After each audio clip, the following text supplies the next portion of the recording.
beaucoup actuellement de Charles de Foucault. Et on nous rappelle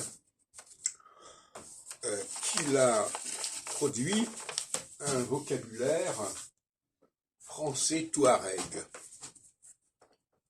Alors, je me permets de rappeler que mon grand-père, qui est né à la fin du XIXe siècle, avait écrit un petit manuel pratique aux voyageurs arabes.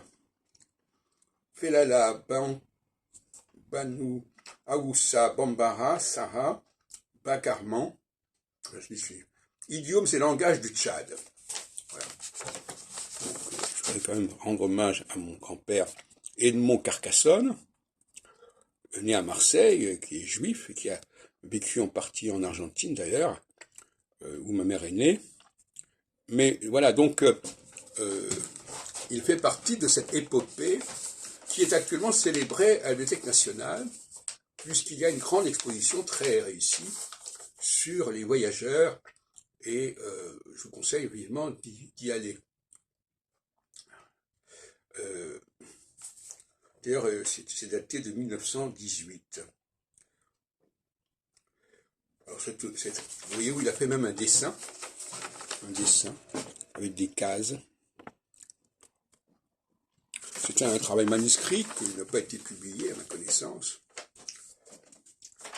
Et ça montre qu'il avait quand même un sens de la langue, que moi j'ai reçu aussi. De même que j'ai hérité de ma grand-mère, sa femme,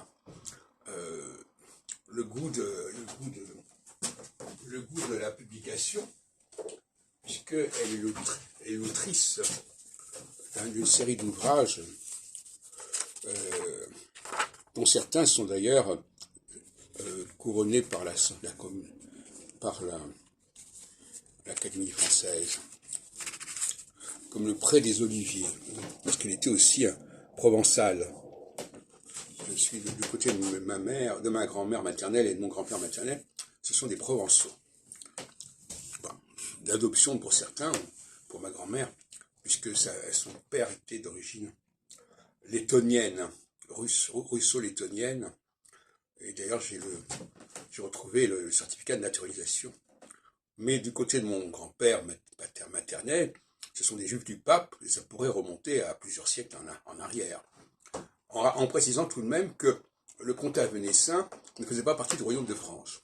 Mais justement, le royaume de France ne permettant pas aux juifs d'exister officiellement, il fallait s'installer aux marges du royaume de France, comme en Avignon, qui était de l'autre côté du Rhône, le Rhône étant la frontière.